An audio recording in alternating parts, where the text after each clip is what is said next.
Today we have with us architect RichardHO, the founding president of the Architecture Society in 1980 and its current staff advisor. RichardHO graduated from the NUS School of Architecture in 1982 and has worked for William S. W. Lin and Kerry, both eminent Singapore architects, from 1982 to 1985, before venturing to Europe, where he worked for 6 years with Helmut Schimek in Austria and Pritzker Prize laureate Aldo Rossi in Italy. He has returned to Singapore in 1991 November and has set up RichardHO Architects. He has been a registered architect with the Board of Architects since 1985. In the President Design Awards 2013, Richard was awarded Designer of the Year 2013, the most prestigious award conferred by the state to a design professional in Singapore. For the past 29 years, Richard's practice has won a number of international and local architecture awards. The gold medal in the ARCA SIA Architects Regional Council of Asia Architecture Awards in 2000, 4 URA Architectural Heritage Awards, and 7 SIA Design Awards. Since 1998, Richard has been teaching architecture and urban design as an adjunct associate professor in the Department of Architecture, NUS. He was appointed professor in practice since 2015. He was the founding president of the Architecture Society in the 1980s and is presently its staff advisor.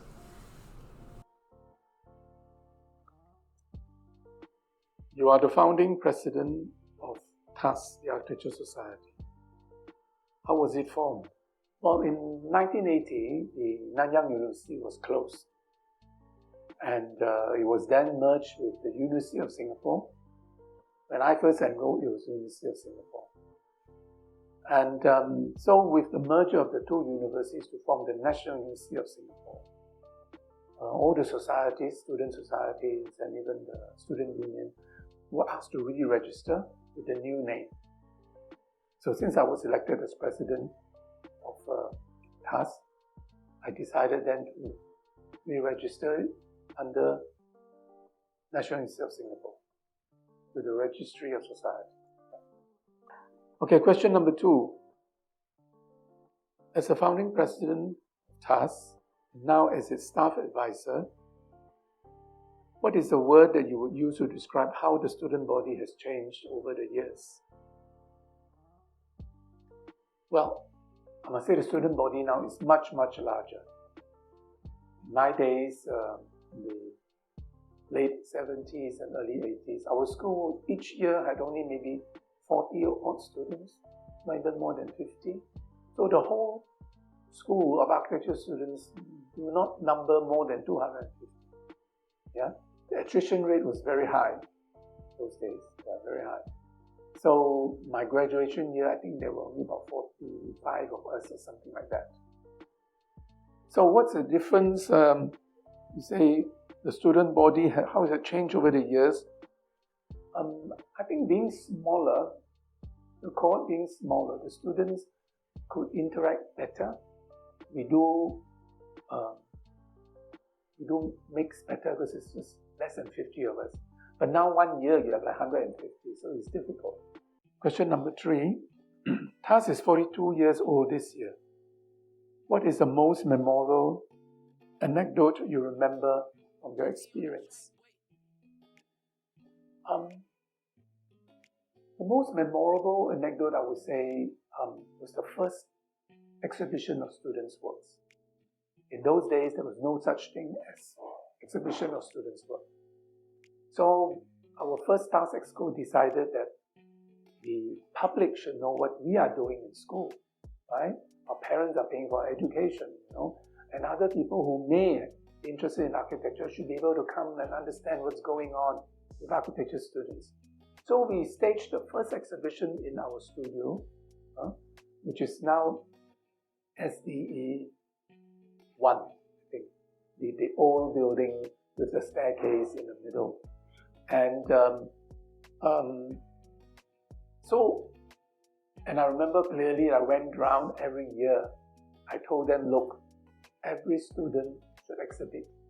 You select which project that the student is most proud of for the academic year and exhibit.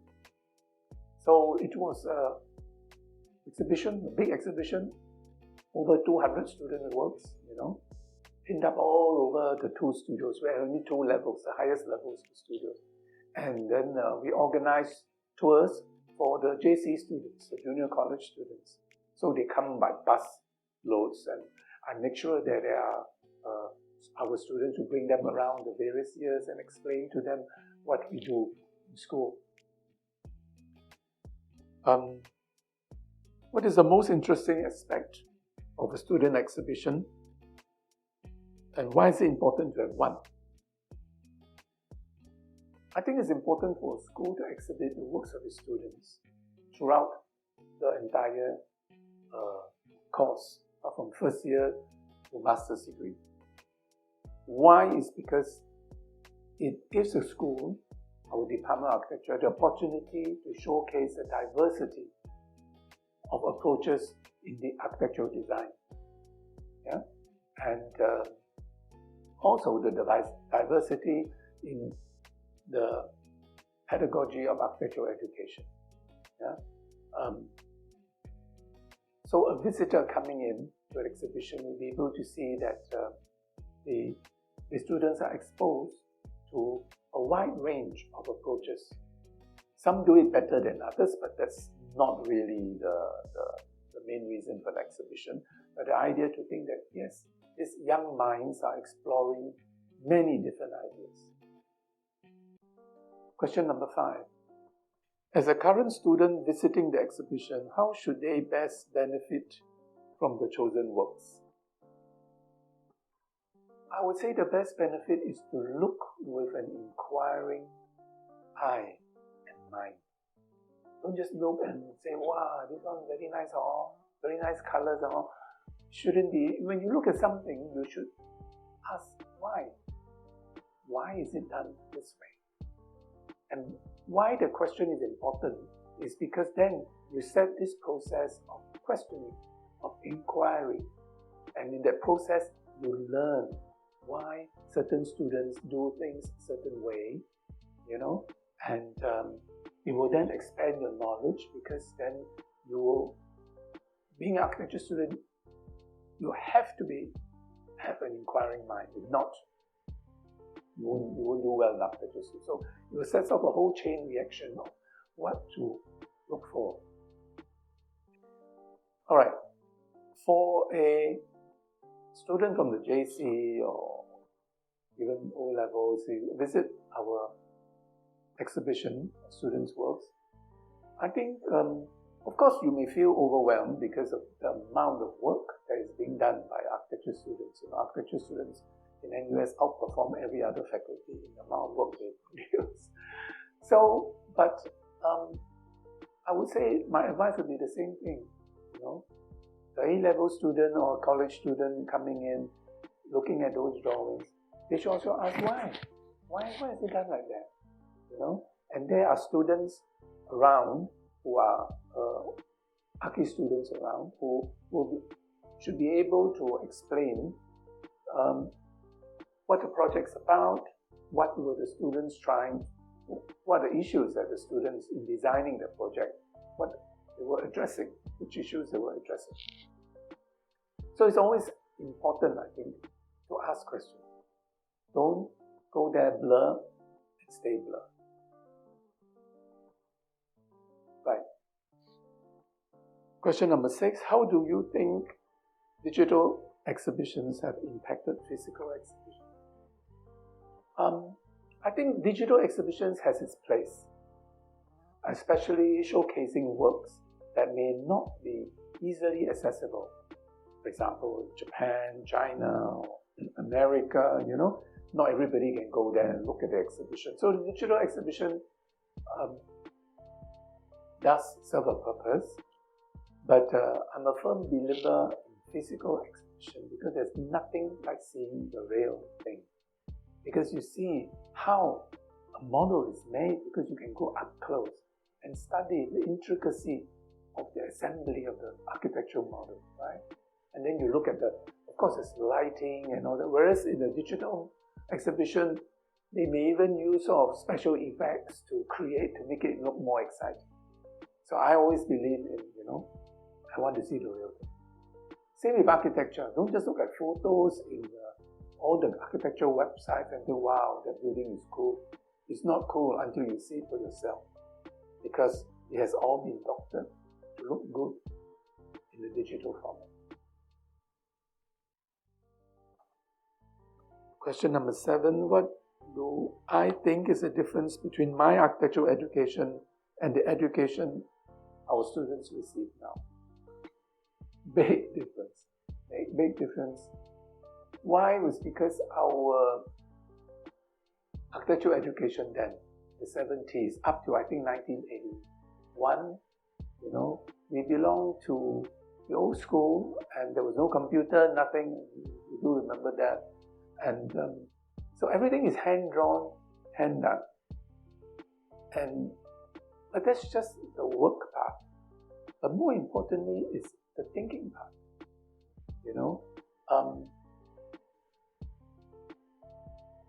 Architecture design was not considered the most important module. Those days we were not modular. It was just a subject. Remember, every year we have 6 subjects to do. And if you can get A in design, but you fail history, you do a redo paper and you fail again, they make you repeat the whole year and redo every subject. So we have students who repeat once, repeat twice, and then after 7 years they could not graduate. So which is a waste of human resources. And whereas now your education is different, it's modular, you are given so much choice. And the problem is some students don't know how to choose. And that's a problem, right? Because no choice, of course people complain. We give you choice and then you need guidance. So again, how to get guidance? You ask.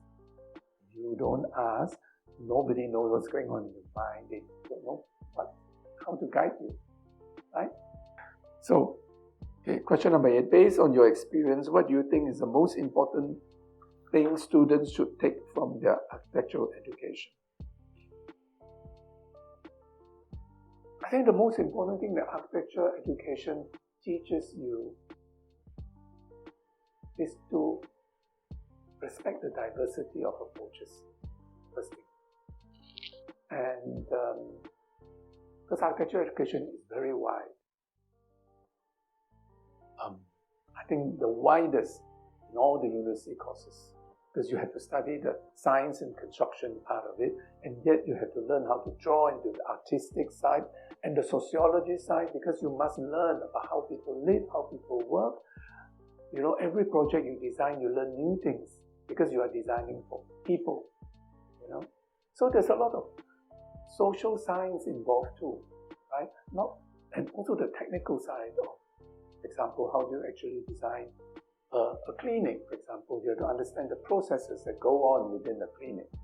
So our students really learn a wide range, But the most important thing I would say is, I would quote, I think it was Corbusier, he said that it is more important to ask the right question than looking for the right answer. And I leave you with that. I think it speaks for itself. Question number 9. What is the biggest misconception people have about being an architect? I think the biggest misconception is that they think it's a glamorous profession and architects are very rich, I think that can't be further from the truth. Because we architects are very good. We are like swans. We look glamorous and good above the water, right? To stay afloat. But below the water, we are paddling like mad, trying to survive and move to the next target. So a lot of laymen don't understand it takes a lot of effort to be an architect. Last question, what is the most important skill for a student to prepare for his profession? I think the student, you all know that architecture student, the most difficult part is actually that leap from a good design concept and translating it into a project, a building. That's the most important part. Yeah. And so for the skill, the most important skill for a student to learn in the 5 years is actually to be able to, what I call, understand and be seriously dealing with what I call the 4 C's. Yeah. First is context. You can't be a good architect or a good design student if you don't understand context. Is it a city? Is it a countryside? Is it high-rise? Is it low-rise? Do you face a park? Do you face a sea? All the way we design, context is very important. Secondly, of course, is climate, right? Designing in Singapore is different from designing in Japan or North America or Australia. Climate is very important. We have to design in tandem, respecting the climate. The third C, of course, is culture, right? Because even within the tropical zone, you have all the way from Africa, Colombia, all the way to India, to Singapore, and all the tropical. So you need to understand that even with context and climate, without understanding the culture, you miss out a very important part about the connection with the people that use your building.